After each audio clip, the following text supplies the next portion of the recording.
Hello and welcome to my channel, I Win to Lose Gaming.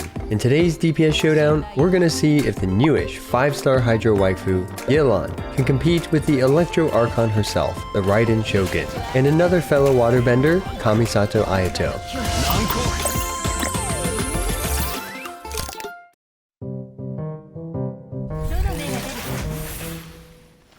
Let's start off as we always do by understanding their builds and the general methodology. And you might be wondering, why these three characters? Well, I did a poll and it wasn't even close. I decided to include Ayato instead of Child because Ayato is a fresher and newer character. As for their builds, in the somewhat newish corner, secret agenting for Ningguang, we have gender-bent adult Xingqiu, aka Yelan. Throughout this entire video, she is using a Refinement 5 Aqua Simulacra. Her artifacts for most of this video consist of the 2-piece Tenacity of the Millilith plus 2-piece Heart of Depth in order to maximize the damage her entire kit does. She is my only Triple Crown character, and she is at Constellation 6. With all this factored in, my Yelan is at around 80% of her damage potential. Can this innocuous woman compete with a literal god of lightning and a nobleman? Stay tuned to find out.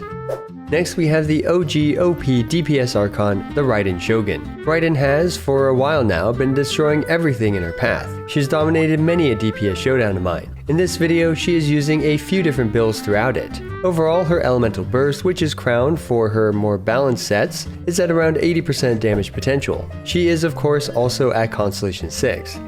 And last, and certainly the fanciest, we have the endless boba generating magical sleeve of Kamiboba Ayato. Some of the previous clips have him at 80% damage potential due to me crowning him on the media server, but for the newer clips, his elemental skill is not crowned, and thus his Shun Suiken slashes are at around 77% damage potential. Why is this difference so small? Anyway, he is at the very expensive Constellation 6, and this is, I guess, my way of making back the money spent on these characters. Let's see how our contestants do in the myriad of events lined up for them. In this video we have some of the usual Abyss 12 showcases, overworld boss fights, and even 2 new boss fights that have never before been featured in my DPS Showdowns. Only the freshest content for the freshest subscribers, which now includes you. What are you doing if you haven't subscribed yet? Don't be an Aloy and instead be an OP Electro Archon by smashing that subscribe button. And before we get started, we have arguably the most important part of the video, the disclaimers. All the runs in this video can be improved. I simply do each of these runs a few times and pick the best time for each of the situations. I'm not here to grind infinitely, just save a few frames for a few seconds. Each of these runs were done to the best of my abilities and problem solving within a reasonable amount of time. This is simply an anecdotal comparison between these characters and my level of investment. So because my characters are all at Constellation 6 Refinement 5, this is not an accurate reflection of their power levels at lower constellations. Just because character A is better than character B in a specific scenario does not mean that character A is better than character B. Please take everything with a giant grain of salt.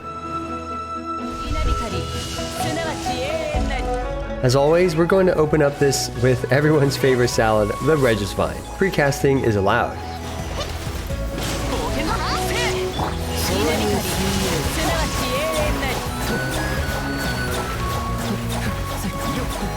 What even just happened? Thanks to precasting benefiting Yelan the most in this scenario, she's able to build up stacks on her passive and thus bypass her Elemental Burst animation. Since I usually started timing this specific event the moment the character swaps onto the field, this allows her to do a quick LMB-E-LMB combo which is disgustingly fast to destroy the Regisvine in a blistering 1.2 seconds. And I figured I'd take a quick second to explain that the time displayed on screen is in frames. So it says 1 second and 12 frames. That means that each frame is 1/60th of a second. I do this to show the accuracy of the time since my videos are all in 60 FPS.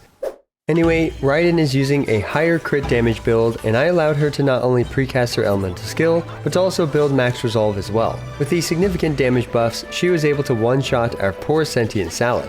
However, what's crazy about this is that Raiden's burst animation leading up to the initial slash is nearly 50% slower than the aforementioned Yelan combo, taking 1.8 entire seconds. Still, a great performance from the Electro Archon herself.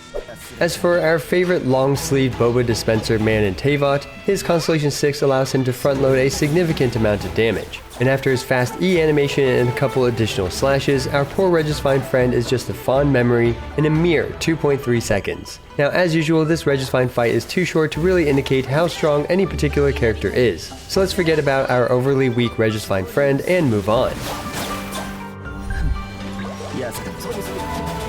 And what are we moving on to? Surprisingly, it's still a Regisvine friend. However, this time we'll allow it to keep his shield up. When his shield is up, our Regisvine friend turns into a Regisvine fiend. and now reduces non-cryo damage by roughly 81.5%.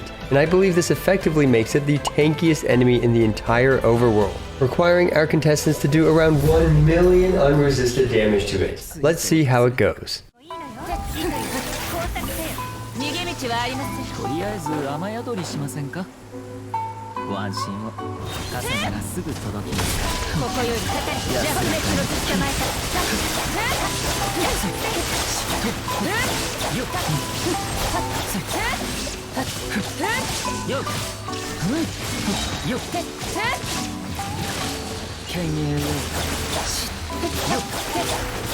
稲光、すなわち永遠なり。よっとふんとは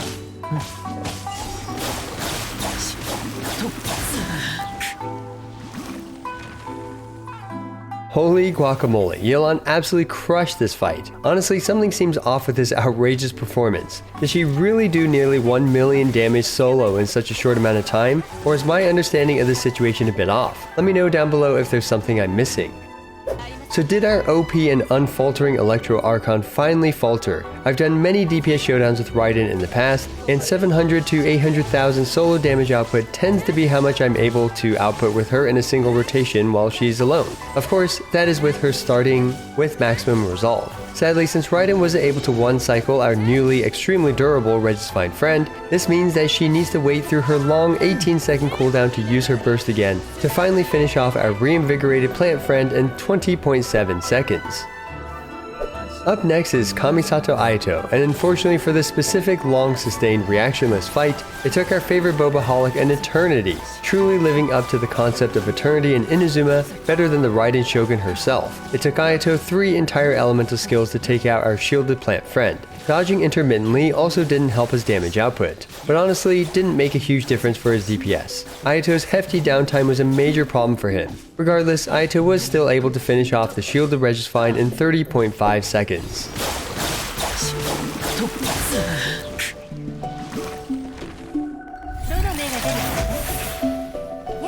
And what kind of DPS showdown would this be without abusing our most reliable punching bag, the Primogeovishap?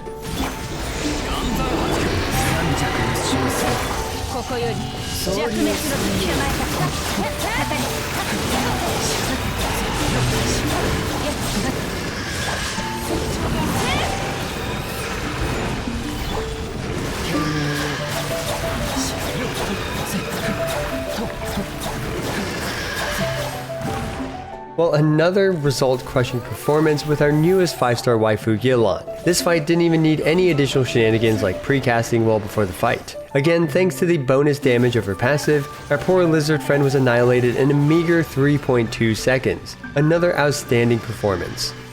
Not much has changed for the Raiden Shogun since the last time she participated in this fight. Fortunately for her, unlike the shielded Regisvine fight, Raiden is able to do enough damage against the Primogeovishap to one-cycle it. This allows her to have a stellar 8.5 second clear time.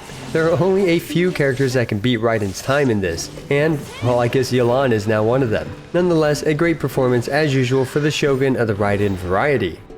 Ah yes, our boy Ayato. He is able to capitalize a bit on the Primogeovishap's invincibility by precasting his burst. However, Ayato is unable to one-cycle a beefy single-phase single-target boss fight, and thus he required a second Kamisato art Kyoka in order to help our lizard friend sleep in 13.8 seconds.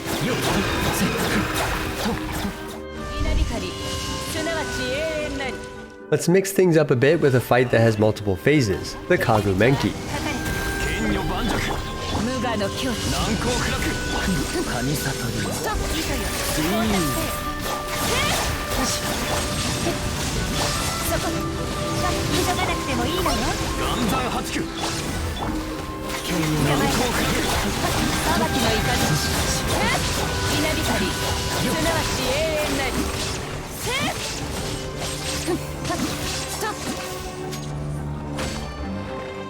Yet again, Yelan managed to take the W here as well. By instantly destroying the Kaguu Menki's first phase, Yelan's long burst duration allowed her to still use the first burst to annihilate the second phase of the Kaguu Menki in the record setting for my DPS showdowns, 10.1 seconds. In the end, a multi-phase fight wasn't able to phase our favorite Yelan.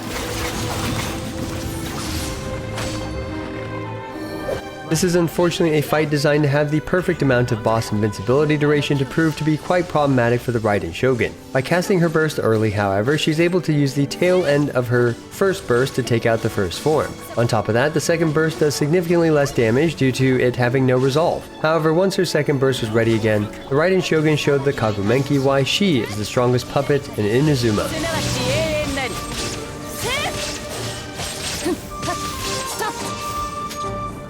Fun fact, Ayato used to be the fastest time holder for the Kaguu Menki prior to this DPS Showdown, and unfortunately it was already stolen from him by another fellow waterbender. Despite that, Ayato's cooldown nearly perfectly aligns with the Kaguu Menki's invincibility frames, and he was able to use his elemental skill immediately to slash away our poor puppet friend in an extremely fast 12.9 seconds.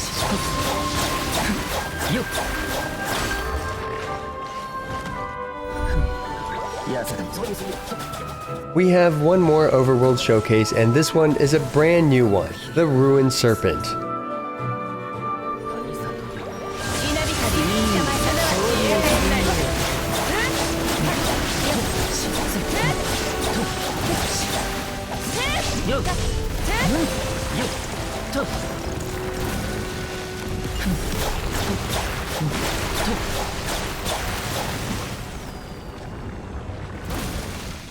Well, at least this one is canonically accurate, as Yelan destroys the Ruined Serpent in a mere 6.7 seconds, similar to what she did in her introduction cutscene. At this point, I think we're starting to see a pattern with these performances.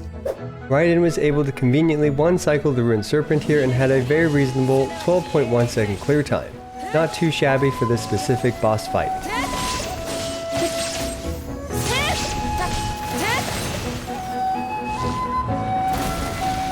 And lastly, we have Kamisato Ayato. Since again he wasn't able to one-cycle this boss, he had some time to catch up on some boba.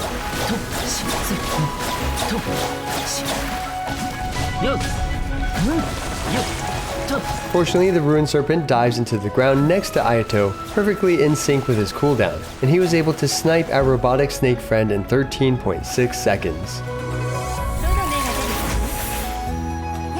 And what kind of DPS showdown would this be without the seasonal Abyss 12 full team run? For both Ayato and Yelan, they will use Bennett, Kazuha, and Xiangling. Raiden unfortunately overloaded everything in this Abyss 12 with Xiangling, so we're replacing Xiangling with a less overloaded sub-DPS Yaimiko.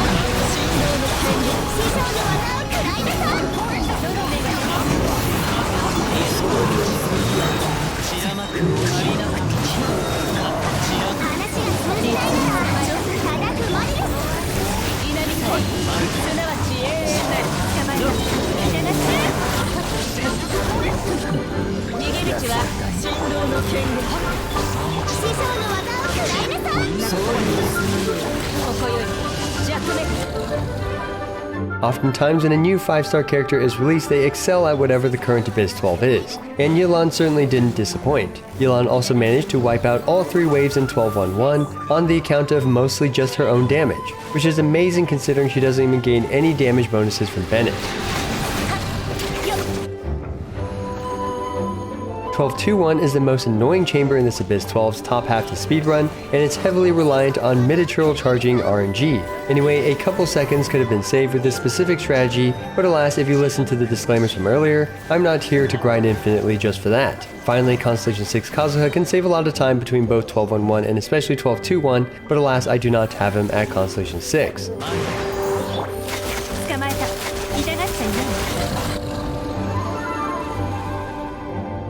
As for Raiden, well, she suffers against multiple waves of enemies that are often staggerable in grouping, and such. Without Venti, she cannot wipe out multiple waves of the Whopper flowers. So I cheated a bit and used Yaimiko to wipe the second wave of Whoppers and wipe the third wave of Geovishaps.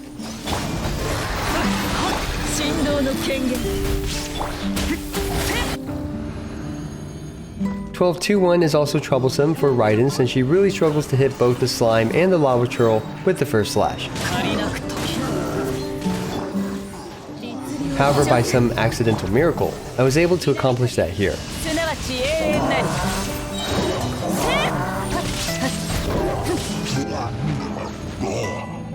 And as for 12-3-1, the setup was a bit convoluted, but ended up working out all the same. ここより弱滅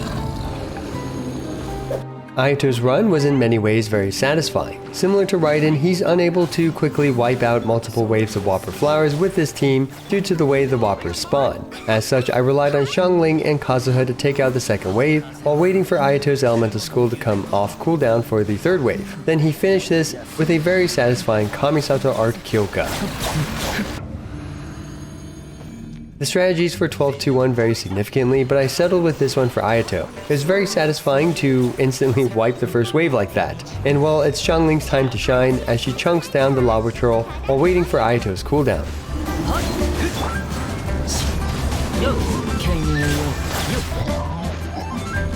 And of course, 12-3-1 is easy enough after a Kazuha E cancel to group them. 師匠の技を食らいなさい総流水泳三眼五剣戦に召喚に応じ参上 And we have one last surprise showcase. Solo Yelan version Tenzu's full hyper carry Xiao team.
Yep, so that just happened. If this doesn't demonstrate some Constellation 6 power creep, I'm not really sure what does. Yelan solo was able to clear the bottom half of Abyss 12 faster than the classic hyper carry Xiao team. Yelan has a different, more energy recharge focused build for this run for obvious reasons, since she obviously needs to rely on herself to generate energy. Regardless, being able to not just solo an entire Abyss 12 side, but being able to solo extremely durable and dangerous bosses well under the 9-star recommended time is completely outrageous. The crazy thing about this run is that there's still significant time to be saved. Anyway, in Abyss 12 Magu Kenki, no problem. Nothing that a couple of bursts from Yelan can't handle. Seriously, this thing was such a menace when it first came out to Abyss 12, and now Yelan is soloing and trivializing it.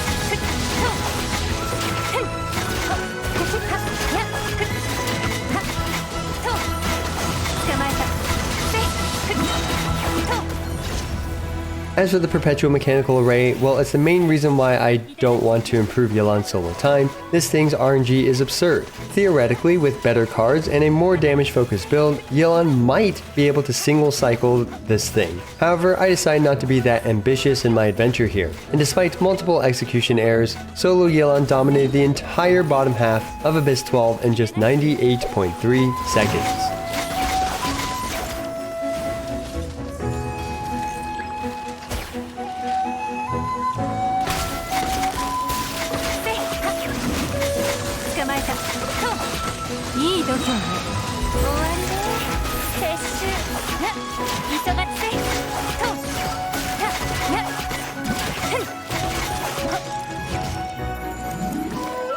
This Xiao run was provided to me by one of the best Xiao players in the world, Shintenzu. Immediately, 1211 presents problems for Xiao as he needs to bring the rune guard towards the rune grater. This is the circles problem where Xiao and the enemies both need to be inside of Jean's burst and while Xiao needs to be inside Bennett's burst.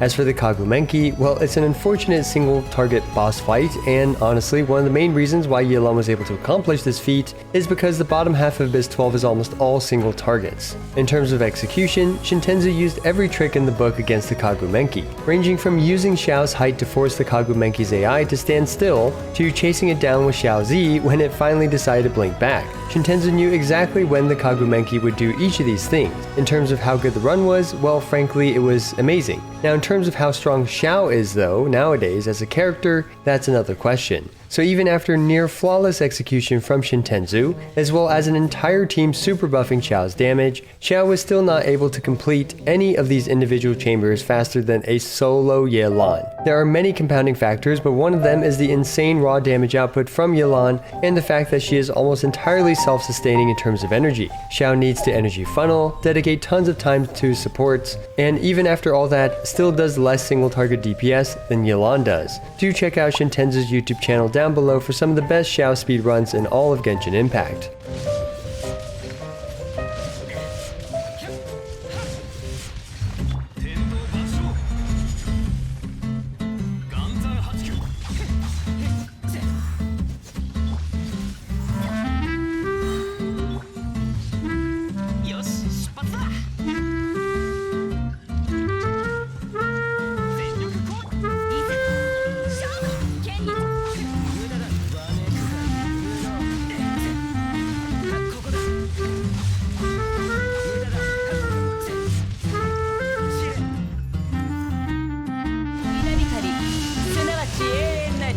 Whew, that was a rather long DPS Showdown. When it comes to new characters, I do try my best to be thorough, and hopefully this gives you all an idea of how strong maximally invested versions of each of these characters perform. Now of course, even though Yelan won every event in this video besides the nuke showcase in the background, there will always be situations where she is worse than other characters. Throw in a single Hydro Slime and she's going to suffer. Throw in a situation where you need to do 200,000 damage as fast as possible, and even Child becomes a much better option. Honestly, in terms of Constellation 6 Refinement 5 characters are concerned, Yelan feels a bit like power creep. Again, it's not to the extent of Ganyu power creeping everything by miles when she was released, but more so that as a solo character, Yelan's outrageous damage and extreme flexibility are ridiculously powerful. She is somewhat balanced by her lack of compatibility with attack scaling sources which make up the bulk of support buffs. So maybe that's why she feels so incredibly overtuned in these specific solo events. Of course, she doesn't provide the same level of support and energy recharge that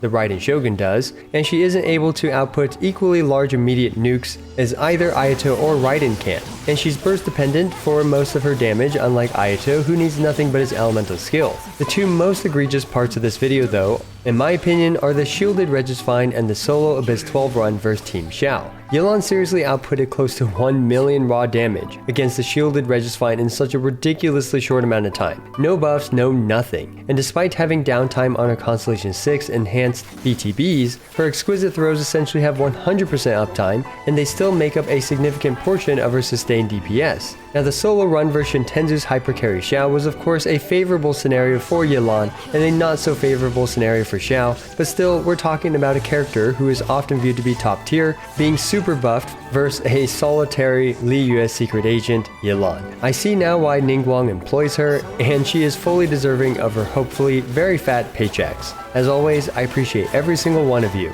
This is I Win to Lose, signing out.